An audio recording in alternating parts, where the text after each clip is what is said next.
Stops, launches deep. Jalen Guyton, he's got it! Touchdown Chargers! What a throw! 4 seconds left in the game, but this is likely the final play that matters. End zone wide open. What a night for Mike Williams. And the Chargers have their first lead of the night. Hello, and welcome to another episode of ChargersCast. I am your host, Kirk Brewer, and with over 4 decades of Chargers fan experience, I'm here to bring you a unique perspective on our beloved Los Angeles, formerly San Diego Chargers. ChargersCast is a podcast by fans, for fans. And once again this week, I've got a special guest with me. I've got Andrew Loya from BoltCasa. Welcome, Andrew. Love having you here, brother. Love talking ball with you. We got a lot to talk about this week, and it's not all positive like it has been the previous couple weeks. Our Chargers went into, I always want to say Three Rivers. It was some weird name this time, and it wasn't even Accenture, but went into Pittsburgh.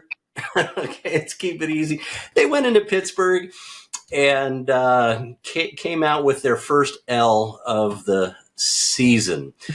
And I think there's a lot to unpack in this game. I think it was a tale of two halves. And one thing I'll put for all the folks out there, I'll put this out there who are screaming, you know, the sky is falling, woe is me. Look, we've played how many quarters or how many halves? Let's break it into halves. How many halves of football have we played so far? We've played 6 in 3 games, and I would say we've had 2 bad halves out of 6 so far in 3 weeks. That's how I would characterize it. And we're still a work in progress under Harbaugh and Jesse Minter and G-Row. So the sky's not falling. We're just maybe not as far along as we had hoped we were after weeks 1 and 2. So give me your high-level take on it as well, and then let's start drilling down on this game because there's some positives to unpack in here too. Yeah, I see it as, you know, like you said, it's a tale of two halves. The first half was, in my opinion, excellent. I thought the way that the boys were playing was great. The run defense was stout. And I think we had Justin Fields doing and had him exactly where we needed him to be successful. When I watched the defense, I couldn't be any more proud of what I was looking at. I was looking at guys flying around, meeting guys at the line of scrimmage, and taking care of business. That interior defensive line is awesome. Puna and all the supporting cast, they're just so excellent, and they're making... Not to say that they're not, but Dayon and Perryman are amazing, and they're definitely, you know, helping them look even better. And I love that because those guys are looking awesome. Both those guys are thumpers, man. Man, the defense is flying around. When I was watching the first half of this game, I was like, we're in control. This is our football game to win. And then the offense looked just as good, in my opinion. And I can't tell if that was the same look from the last time we played Pittsburgh, kind of at the end of the game when Herbert hit Mike Williams on that route. To kind of summarize it real quick without getting into too many details, but the idea is he kind of looks with his eyes to sail the corner at the flat route, and then the receiver has the go. And I think he did that with Mike Williams in that game at the end. Yeah, it was very similar. Same side of the field, too. Same side of the field. Did it flawlessly, did it again, and I know that their coach, Tomlin, was probably going, again, Herbert, you did it to us again. All right. And the first half. Williams is gone. You can't do that to us again. Yeah. Yeah. So, you know, the second half was obviously, it was something, a different part of the game, which I understand. But that first half, my takeaways were I'm proud of who this team is and how they're playing. And I saw a game that we should have won, shoulda, coulda, woulda, right? But I'm not too down because I see the big picture here. And I go, okay, things are going to happen. This is a good football team. This is early in the season. This is a new team and a team that, you know, the new regimen has adopted, you know, and we got to build on this. But for what it is, with what happened, I'm happy with where this is headed. That was kind of my quick takeaway for that Steelers game. Yeah. I mean, if you go back and look at last week's podcast, this game played out, I think, the way I thought and we thought it was going to play out. Unfortunately, the second half, the roles got reversed. I thought we were going to wear them down in the second half. The exact opposite happened. From the kickoff at the second half where they got possession, couple 15-yard penalties by Derwin, couple other little penalties in there as well, but they took control. They dominated time of possession, all of it. If I'm not mistaken, we ended up with negative yardage in the second half. I don't think we had positive yardage. Last time I looked, and I don't think we did anything after that, we were like a negative 4 yards. I could go back and look, but I'm almost certain we were negative yardage in the second half of that game. That is how much we wore down, and they dominated us. And that is the game plan we thought was going to take place. I just thought with all the conditioning Harbaugh was putting our guys through during training camp with that extra fourth quarter thing that I forget what they called it, where after all the practice was over, they went for one more 15-minute, 30-minute exercise push with gassers and whatever. I thought that was going to pay off for us in this game. We know who Pittsburgh is. We know what the AFC North is. And I thought we were ready to come in and match that energy in the second half. Clearly, we're not. Throw some injuries in there. I think part of those injuries were part of an effort deal too. I think they just out-physicaled us, and that also resulted in some injuries. We literally had, Bosa went out like first play. The first play, yeah. First play of the game. What did we talk about with Bosa heading into this season, right? It's like if we can get 17 games out of Joey with this rotation, this will be incredible. And I don't know, man. The guy's a stud, but he can't stay healthy. Thank God for Bud and Tooley. And Mac's a beast. I mean, that guy he hasn't been hurt in years, at least seriously. But it started with Joey. And so by my count, we've got 4 injured first rounders and a 5th first rounder who's now been suspended. There's a lot to unpack there, I know. But my God, that second half just unraveled on us to the final whistle. And now here we are sitting with some injuries. So the success rate for the run defense is second in the league, so that's a really positive stat line. So the Chargers have the best run defense through the first 3 weeks since 2018. You still do after the Pittsburgh game? To my understanding, that was a stat that I got from another podcast, so I don't know if they're speaking on the behalf of prior to this game.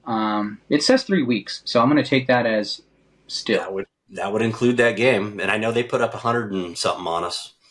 Yeah, and since 2018, so that's all things considering, and that's why when I look at the big picture, how that game ended wasn't the great. We want to win a football game, but that's a positive. Trajectory-wise, that's a good thing. Our defense is playing really well with a few lapses. We had another lapse in this game, obviously, right? That guy split the seam, number 19, what was his name? Austin or something like that. Oh, Calvin Austin. Yeah, split the seam on us and got that long touchdown. Otherwise, we were still in this game fighting, even with Heineke in there. Dude, Heineke dimed that ball, his first pass, dimed it. Yeah. My goodness, I was sitting there going, thank God we got Heineke. If we need a backup quarterback versus Easton, we'll see how that all unfolds. We don't necessarily want to go there right now. But yeah, we've had a couple lapses, but otherwise the defense has been really, really stout, really opportunistic.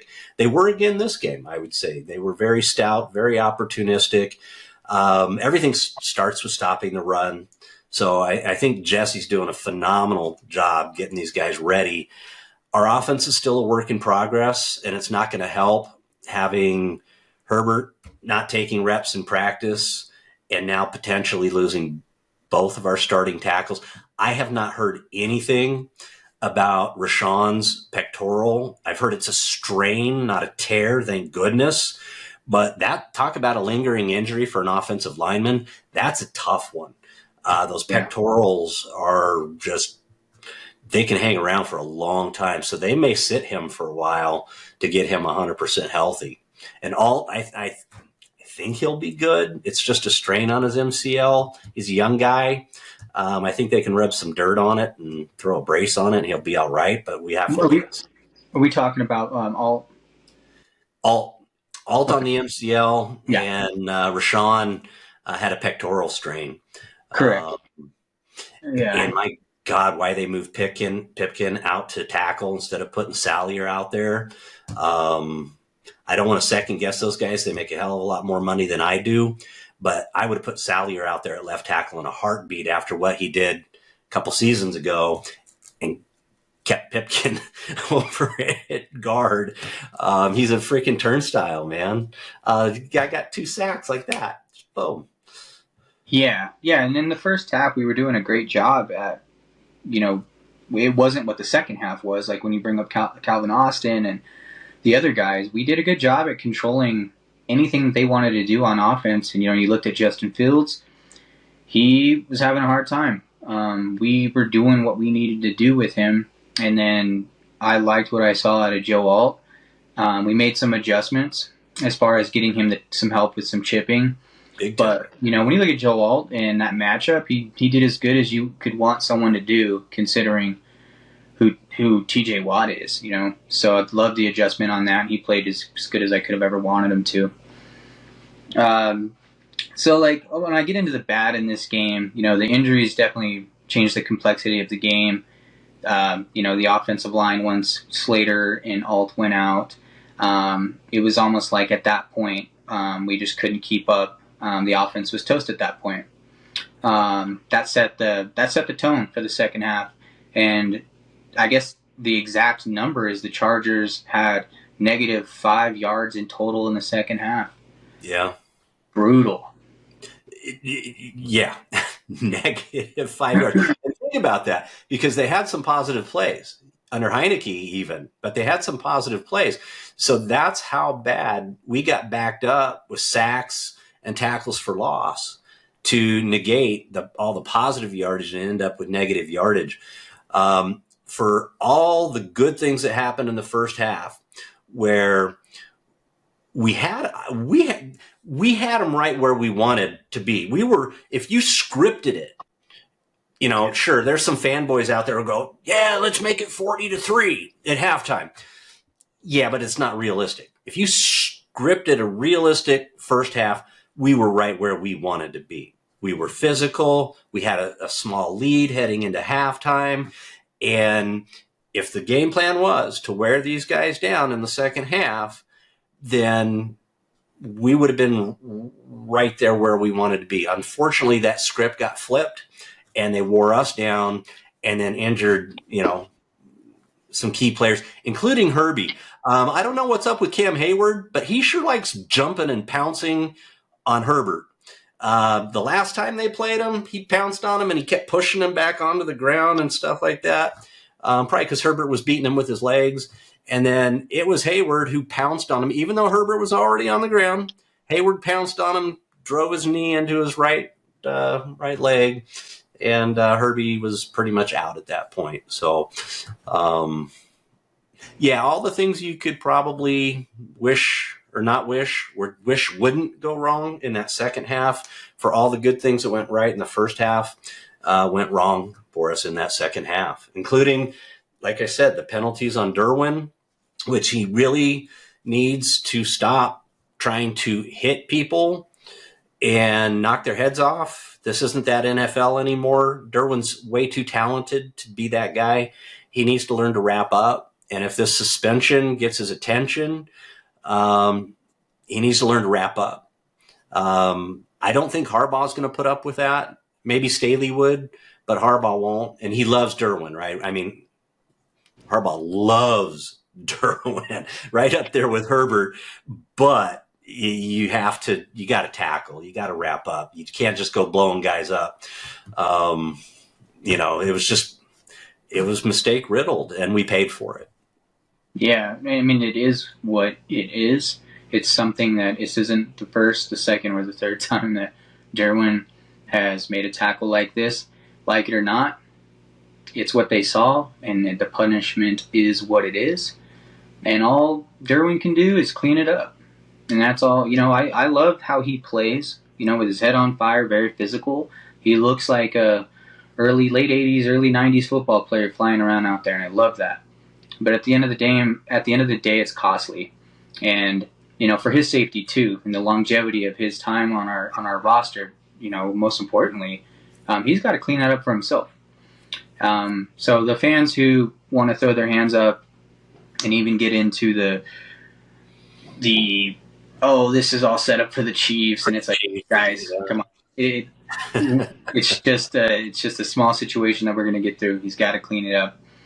Hey, I'm becoming more and more of a conspiracy theorist the older I get, but I'm not entirely there yet.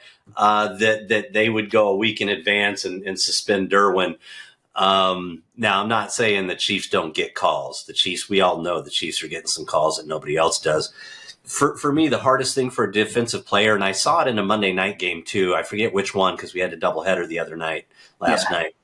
But the thing that's really hard for these defensive players in this new touchy-feely, almost flag football NFL is when the offensive player lowers their head, trying to avoid contact, when the defensive players already picked their target, right? They're coming in midsection.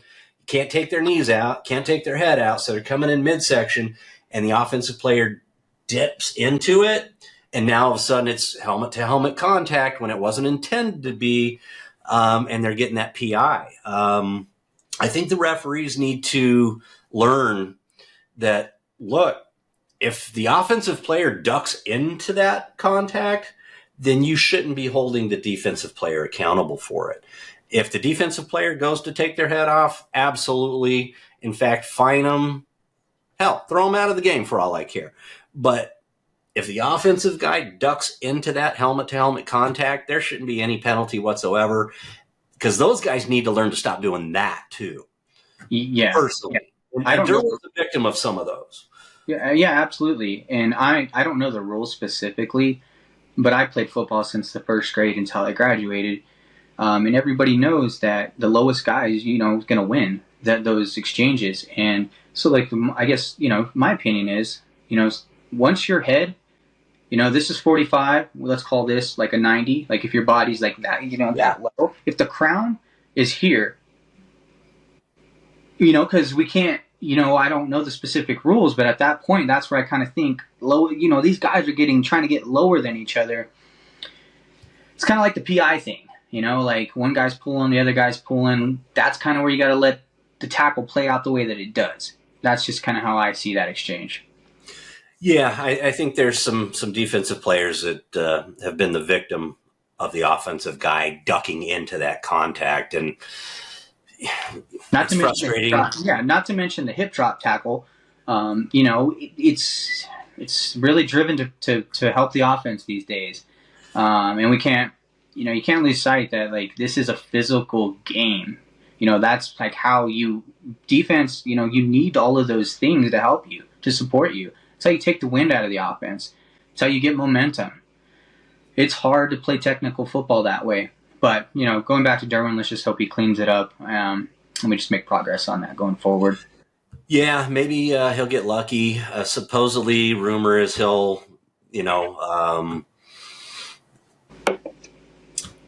try and argue the penalty with the NFL. And, maybe he'll be able to play in the Chiefs game and, get that if they do still enforce the suspension, get it pushed back. But right now it's looking like we've got 5 first-round picks that aren't going to be playing next week, between potentially Herbert, Bosa, Slater, Alt, and Derwin.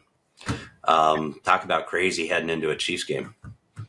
Yeah, when I look at the situation right now, I see and like I just try to be honest with, like, have an honest conversation with yourself. Like, if this was my football team, I like what I saw until the injuries happened, and it is what it is. But when my football team as a collective is together on that field, I feel like we're capable of going toe-to-toe with anyone in the league, especially with how the league is performing right now. When I'm looking at all these different opponents, who's a top dog, undefeated, or a threat, I think the Chargers, when I saw that first half, I was like, wow, this is incredible. This is night and day difference with just one off season. I'm really happy about it. So we look at our injuries, and we're going into the Chiefs game, and people will say this is our best opportunity to beat the Chiefs, having them at home. But I think this is also, it's all good because right after that we have our bye week. So when you look at the Chiefs game and the injuries, I have my opinion. I don't know if you want to go first as far as, like, how would you address the roster right now going in, into week 4 with the Chiefs and then with the bye week right after that? After I pray a lot. It's a little early. Maybe we aren't without all 5 of those players. Maybe Herbert sticks it out.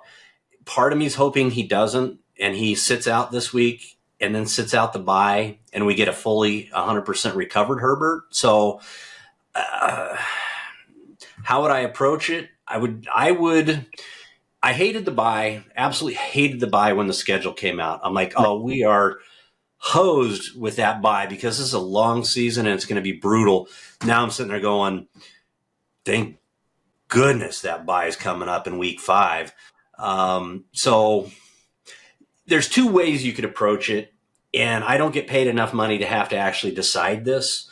But one is go all out and try and win the Chiefs game because it's a division game and those are worth like a game and a half. Or take your lumps, know the bye weeks following, and anybody who's even remotely got an injury that could be a lingering injury beyond the bye week, sit them. And if that means sacrificing that game, doesn't mean you're going to give the game away, but you're going to test your depth of your roster, but you may need that depth later in the season. And so this could be a really good opportunity to get those guys some reps against a quality opponent, knowing that those guys are probably going to have to play more reps down the line. And so those are the 2 ways you can approach it. Andrew, man, dude, I could flip a coin on that one.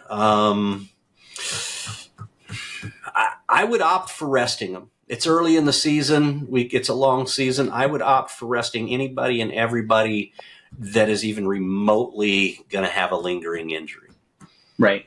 My fan perspective is this. Rest them. I say we rest them. Rest everyone that's injured.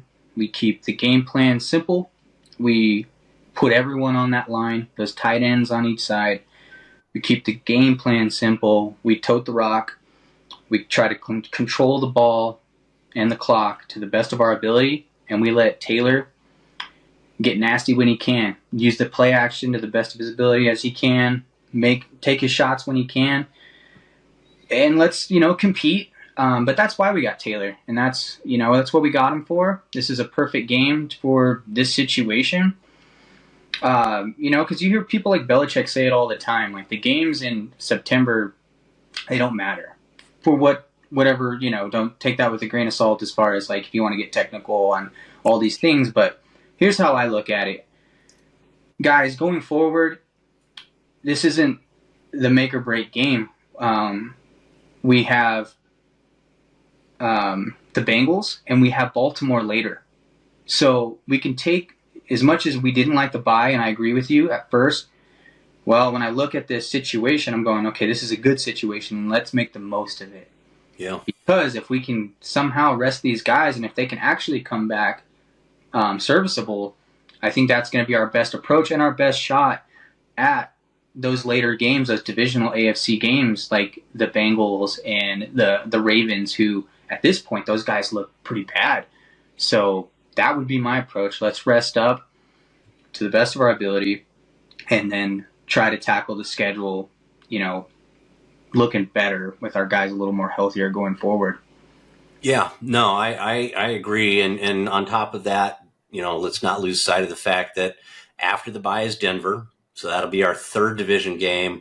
And then we got a whole nother round of division games between the Broncos, the Chiefs, and then end the season with the Raiders. And so, yeah, I think I don't agree with Belichick saying September games don't matter, but the season hasn't taken form yet. Right. And so, right, it's always that November, December when you're starting to get to crunch time where now you can see the positioning, right? I mean, look at Cincy, they're 0-3. Okay, so and Baltimore just eked one out, didn't they? So they're 1-2 now. Yeah. And so, yeah, if you have to, considering where the bye fell, the bye is turning out to be a godsend where it's located, and because of that, I think you're 100% right. Take advantage of that bye. It sucks that it's KC heading into the bye, but at this point, it is what it is. You don't get to choose your opponent. You just have to line them up and play each week. And Heineke's a baller, dude. I've been saying this since I called out that we should be looking to trade for the guy. I watched him in Washington. I've seen the guy play. Is he the starter for, he's not the next Kurt Warner, but this guy's got game in him. And by the way, he can run RPOs. The guy's got legs. He can throw super accurate on the move. So, yeah, if we have to, get him the reps. And like you said, just tote the rock. Maybe Kamani comes in. We get a little Kamani Vidal. Get him in to spell Gus and JK. Let's get our depth. Let's get these guys some reps. I am super concerned about our O-line. I'm really concerned with our starters out. You saw what happened in Pittsburgh. KC's not quite Pittsburgh, but they're no slouch either. They've got some really good guys on that line, especially what's his name, Chris. Chris Jones. Yeah.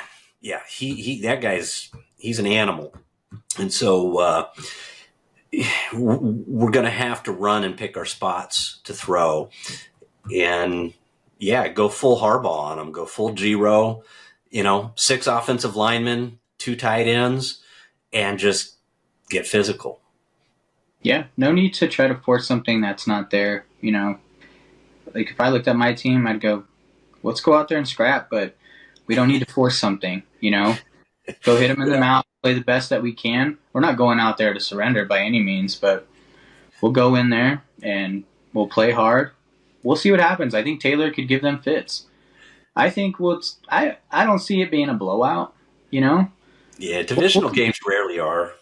We'll compete with them. So like you said, having that bye week's a good thing. And then even if there's still, we get a couple guys back for Denver, but we don't have all the guys back.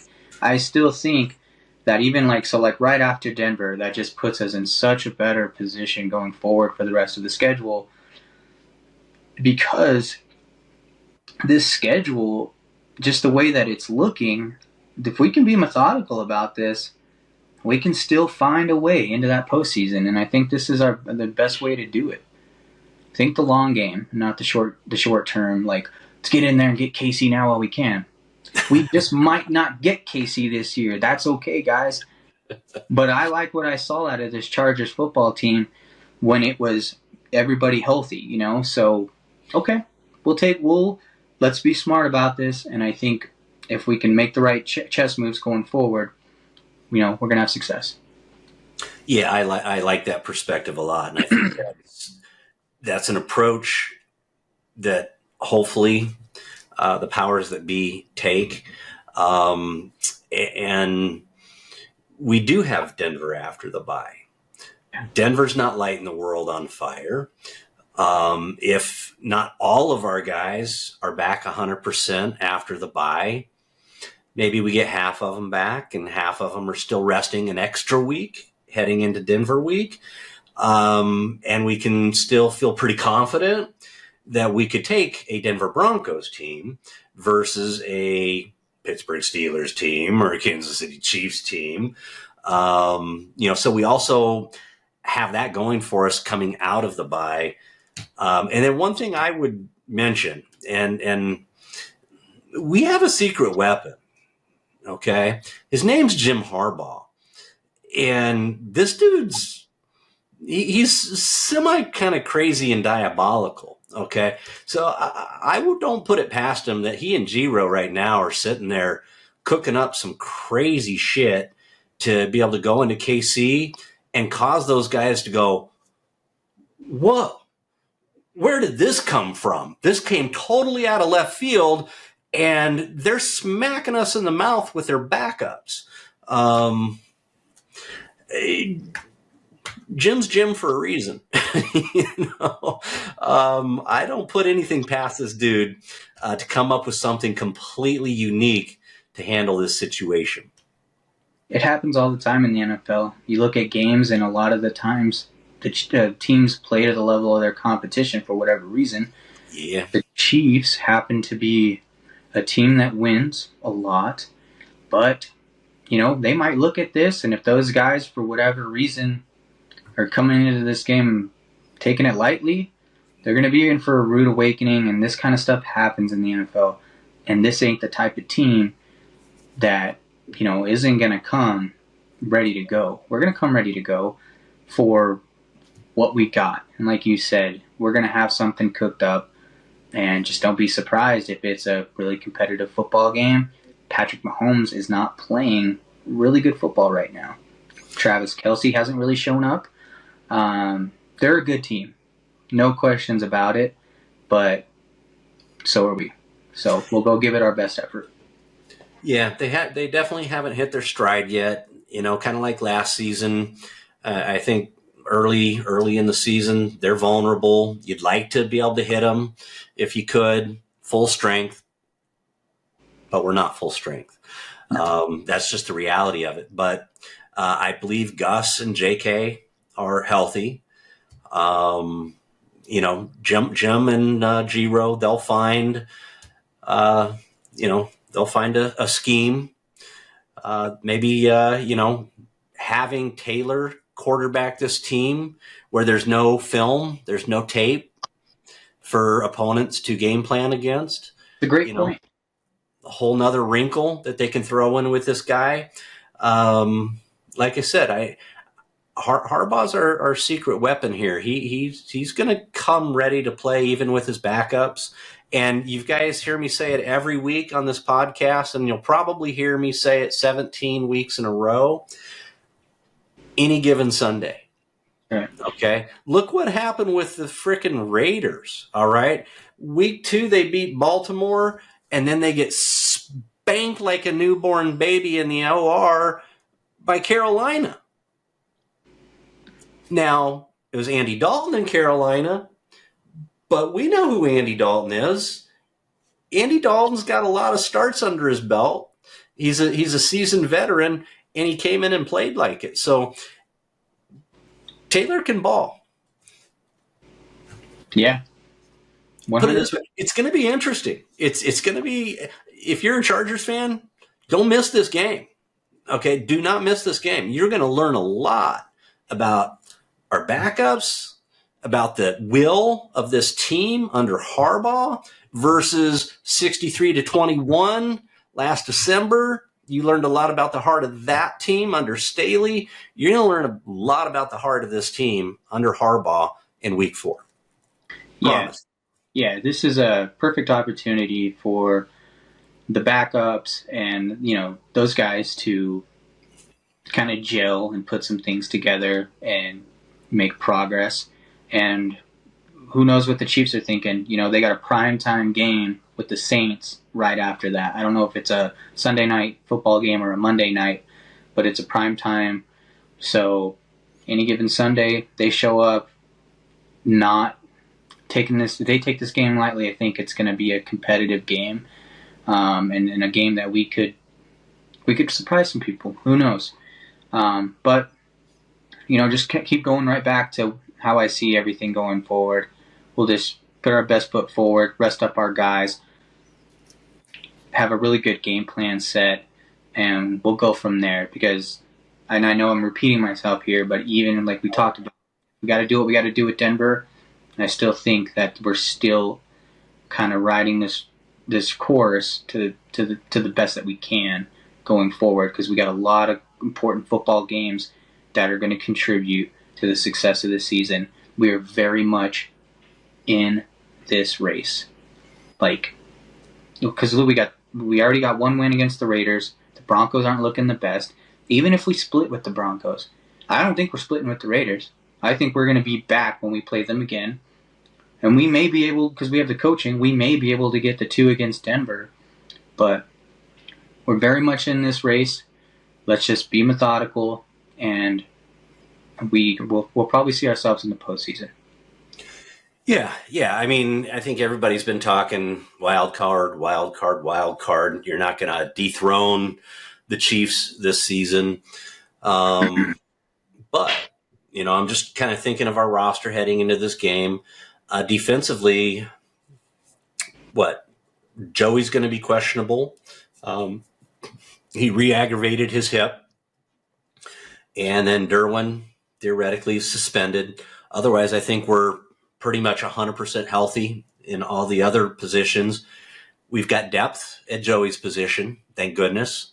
Joe Ortiz, baby. Love you, Joe Ortiz. You've been a rock star, my man. And we've got safety depth. Oh, yeah.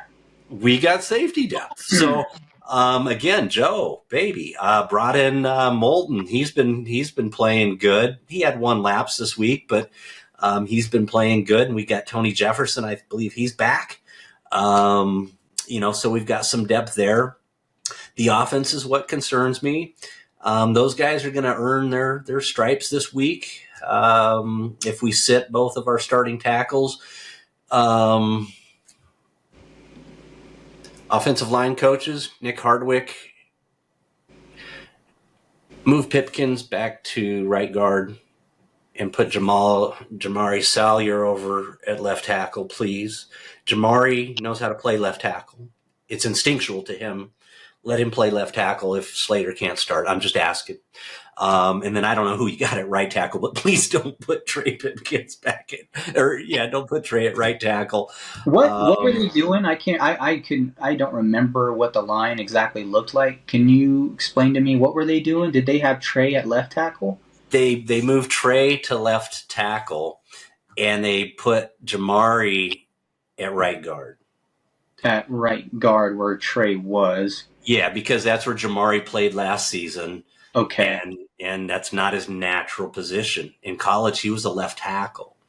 And remember, 2 seasons ago, when Rashawn went down, Jamari came in as a rook. Yeah. And he balled. He balled at left tackle for a rookie, like 5th round pick. Okay. So that's one thing I would ask, and I don't know who you're going to put at right tackle. Who stepped in at right tackle? I don't remember. I don't remember either. All right. So either way, yeah, you know, and a big contributor to Salyer's success, he played fine, but they gave him a lot of chipping help. We'll do it again. That's why we have these types of tight ends. We don't have a bookend tight end on the roster for a reason. We got guys that are nasty. Well, cool. You know what we're going to do? Fine. But if that helps the simple apple pie offense here, then let's do that. Put some tight ends right there. We'll chip. We'll come straight at you. That's fine with me. And then QJ's playing great. Those guys are evolving on the outside too. So, like I said earlier, let Taylor do his thing. He's got the moxie. He'll make some throws. We have a way better chance, and we're in a way better situation with Taylor than we were with Stick. So I'm not mad at any of this. Yeah. Stack the line, but I would just say, put these guys at their natural position. And the first 2 weeks of the season, first 2.5 weeks of the season, Trey was playing right guard, and you didn't really hear his name come up, which is a good thing for an offensive lineman. So keep him there. Okay. The moment you move him outside, he becomes a turnstile. And so just keep him on the inside. It looks like he's doing well there. Move whoever we had holding down or trying to hold down the right tackle position, and then go ahead and either line McFadden up there or line our big boy, number 44 up there, Matlock, and throw a tight end next to them. And if we have to go, 7 on the line, go 7 on the line. But other than that, and Justin's position, which I'd kind of be, if we're going to rest our guys, I'd be really excited actually to see how Taylor's grasp of our offense is at this stage. He said last 3 weeks, he's just been buried in the playbook. And like I said, that first pass, he dimed that thing, man. I mean, pinpoint accuracy. So, I think this is a game that could tell a whole lot about our team.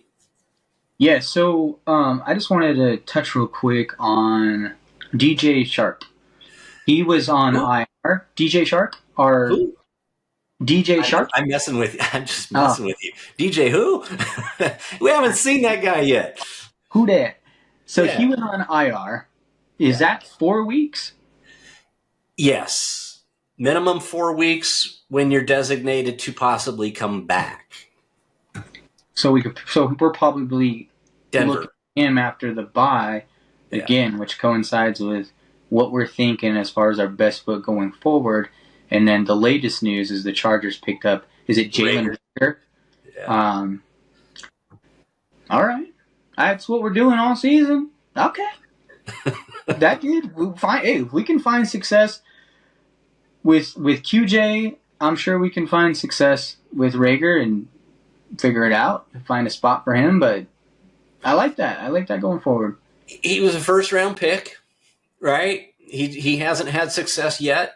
Was he 2020 first-round pick? He was in the Justin Jefferson class. I don't remember exactly too much of that class. I just know that I think it's 2020 because Jefferson just re-signed, so that would have been 4 years. Was that Herbert's class? I think so. Herbert's class. Okay, so tough stuff. He has made plays in the NFL. He just hasn't lived up to the expectation of what of a number one. There was a lot of good guys in that class. Okay, we'll take them. What's the worst that comes out of it? He doesn't cut it, and you cut him. Kind of like what did we signed Leatherwood in the offseason. He didn't distinguish himself amongst all of the linemen in the room. And I think after we cut him, we did sign him to the practice squad. So I think he is sitting on our practice squad. But, not every guy makes it. I mean, that's the bottom line. And by the way, I'm forgetting Josh Palmer. He didn't play this week. That's right. I think he's dealing with something. Yeah. But Hugh looked good. Ladd looked good. We got a little bit out of Disley and Hurst, a few receptions. But the key to this, at least it appears, we could be completely off and they throw the ball all over the yard because the Chiefs aren't expecting it. But the key to this is probably going to be ball control. Yeah. Keep the ball out of Mahomes' hands and just keep smacking these guys in the mouth, even if it's with 7 offensive linemen. But it's going to be interesting to watch. Yeah, we just kind of, as Charger fans, need to stay positive, know what we're capable of, knowing that this is a long season.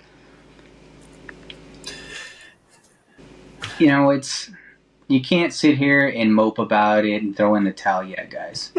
Just hang tight. It's not the end of the world. We have a lot of things working in our favor. And I think we discussed a lot of good points here. Let's just hang tight, see what happens. But we got a good cast, and I like the idea of a healthy Joshua Palmer coming back, DJ Shark coming into the mix, backup Jalen Reagor, and McConkey was really coming into his own in that game. Not to take away from what QJ was doing. QJ's playing great. He's coming along too. But McConkey was showing really good signs of, like, what I saw was he was starting to really sit down in the zones there and finding his spots. And, it's early in the season, and this is the time where you're starting to figure out your gel. Like, how do you guys, how does your rhythm work together smoothly? Unfortunately, with injuries, that's disrupting this time period to work all that, get those wrinkles out. But so be it. We have a long season ahead of us, a lot of football to be played, and we're adding more weapons, and I think we're just going to do that throughout the year. And it's going to be okay, guys. Hang in there. Yeah, and hopefully some Chargers fans are, actually listening to the pod. I just come Monday morning, oh, we're cursed. Oh, the Chargers cursed. Oh, we're doomed. Oh, we got our asses kicked. Oh, woe is me. The season's lost. Same old Chargers, etc. You learn a lot about yourselves more with adversity than you do in good times. Okay, so I would make the argument if we're going to go through adversity, which every team almost does every season, they have, there's different degrees of adversity, but you go through adversity. I would much rather see our team dealing with adversity early on, find out who their makeup and character is. And the makeup of this team is totally different than it was in the past under Jim Harbaugh. Promise you that. You may not totally see the manifestation of that yet, but trust me, it is. You've heard things that the players have said about playing for Harbaugh, relating to Harbaugh. I heard a story about a week ago. Somebody, I forget who it was. Maybe it was, I forget who it was. Oh, it was a press guy. May have been Chris Hyrie. It was one of the press guys who said, I walked into the cafeteria and there's Harbaugh and Bosa just sitting at the table talking. And they sat there for 35, 40 minutes just talking. Just the two of them, just chilling. Not necessarily talking ball, just talking life and hanging out. That's how you build rapport with your players and build, culture and all of those things. So, we've got some adversity early in the season. Thank goodness the bye is where it is. But we're going to find out a lot about this team, and don't sell them short. No. It's a super long season. I mean, it's super long. It's 18 weeks, 17 games. There's so much ball yet to be played.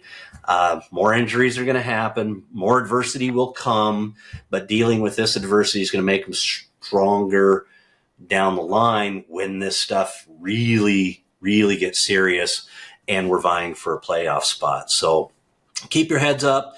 Let's see how they deal with this adversity. I'm really interested to see how our team comes together, especially when you don't have all your stars out on the field. It's easy to just say, oh, it's over. I'm going to crawl up in a fetal position under my desk and wake me when it's over. But it's not football, guys. Like, those of you guys who know what football is, who played football, it's a team sport, guys.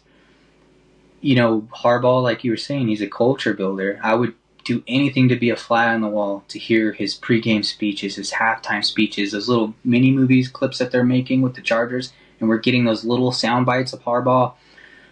Their music becomes our music. Take this thing over. Like, gives me chills. Like, not to be cliche, guys, but that's cool. I mean, I know these guys are going to want to play. This is not about so much the money as most of the NFL rosters and players seem to be. I think this is a culture thing, and this is a team thing. So without our stars, guys, this is where you guys all matter. In these situations matter. So we may not win, or we might win. Regardless, your character, how you guys show up in the next couple of weeks is going to matter, and this is a team thing. It's not about Justin Herbert, because as we can see, he hasn't thrown for 200 yards yet, but we're winning. So Those of you guys who know what football is all about, this situation is exactly what football is all about. Yeah. Like I said, you learn a lot more about yourself with adversity than you do during good times. It's easy to get along and everything just is pie in the sky and everybody's happy during the good time. You really find out, and this is football is a microcosm of life. Right? This is no different in life. You find out what you're really made of, and those people who are around you, what they're really made of when times are hard and when there's adversity. So the fact that we're having it early on, I think, is really going to pay huge dividends down the line, where we have some more adversity, but now the season is maybe really on the line, and a lot of our backups have gotten those critical reps. So let's see what our guys can do. Harbaugh has done more with less, okay? I'm a fanboy of Harbaugh, period. Okay? I'll be the first to admit it, period. But Harbaugh has done far more with far less. So let's not sell him short. Let's give him an opportunity to game plan what this week is going to look like. And I'm sure he doesn't have 100% right now because he doesn't know who's playing and who's not out of especially these five guys. So with that, Andrew, any summaries before we head into game predictions? We didn't even talk about, we all lost last week. So we don't even know who was better in last week's prediction because we all lost. But Brennan's not here, unfortunately. By the way, Brennan, we miss you, buddy. We'll catch you next week. Brennan had a prior obligation this week. But that being said, any summary, or are you just ready to make your game prediction? I'll just make a couple comments. I think that we really did touch on kind of everything. First half of that football game was who we were, and we were playing good until it wasn't. And then going into the Steelers, let's keep it simple. We picked up Taylor for a reason. We'll see what they end up doing, but I think we'll be just fine regardless of the outcome of that game. But yeah, just Jim Harbaugh, when you talk about a bottom five defense in every statistical category, we're playing good, guys. We're playing real good.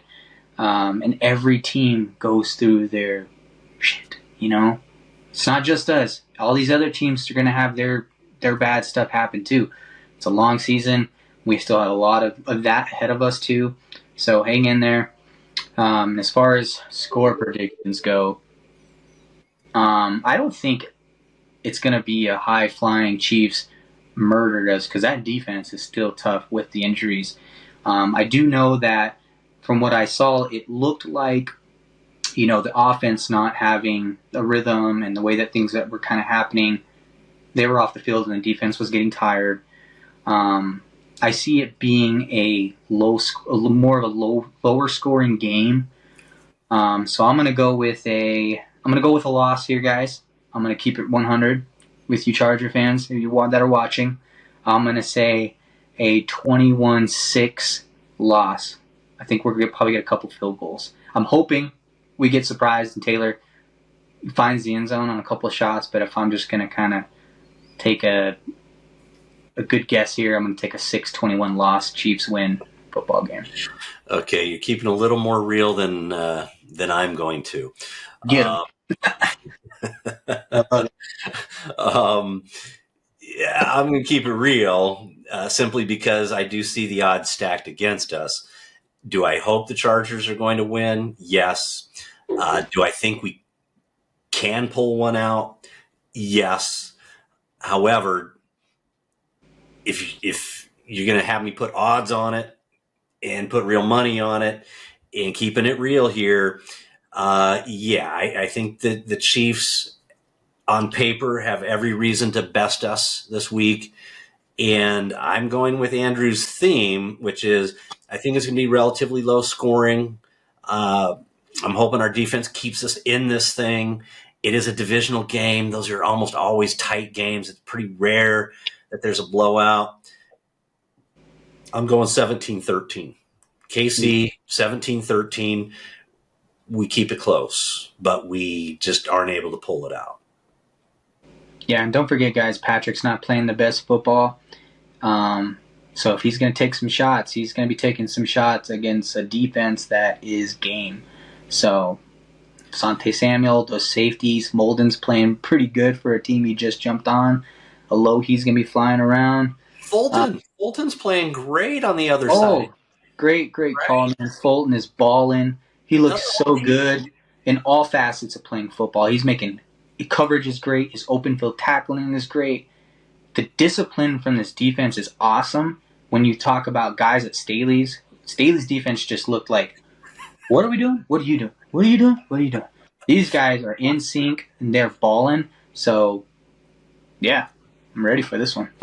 Yeah, if our defense can keep it close, while on paper KC should take care of business with us, if our defense can keep it close, we might be able to steal one. Yeah. So, offensive line, you guys go in there and make progress. Get better as a team, get better as a collective, doing the little things right, so you guys can be a better contributor for the rest of the offense when we're all together going forward for the rest of the season. This game's important. Absolutely. All right, folks. Well, there you have it. Not on quite the happiest of notes this week, but that's another edition of ChargersCast. Appreciate you guys hanging out with me. Andrew, appreciate you being here, brother. I really do. It makes it so much more fun to have some other Chargers fans in here with me, talking about our Chargers, for better, for worse, the good, the bad, the ugly. For you folks, I appreciate you tuning in. We're starting to get a little traction. We're starting to get some folks actually watching the pod, so I love that. Please go down below and subscribe. Give us a like. Would love to hear some comments. Please throw some comments down below. We'll do our best to reply to those. And if you subscribe, you should be getting notifications then when the new podcasts drop. And check Andrew out on Instagram, BoltCasa. Got some killer content out there. You can find us at ChargersCast, both on YouTube as well as Instagram. And without further ado, we'll be back next week to review how the Chiefs game went, how our boys did, and kind of what we're looking at heading into the bye week. But there you have it. Another episode of ChargersCast. Appreciate you guys being here, and we'll catch you next time. Andrew?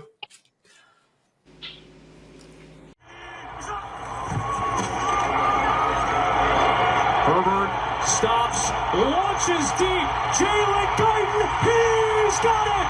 Touchdown Chargers! What a throw! 4 seconds left in the game, but this is likely the final play that matters. End zone wide open. What a night for Mike Williams. And the Chargers have their first lead.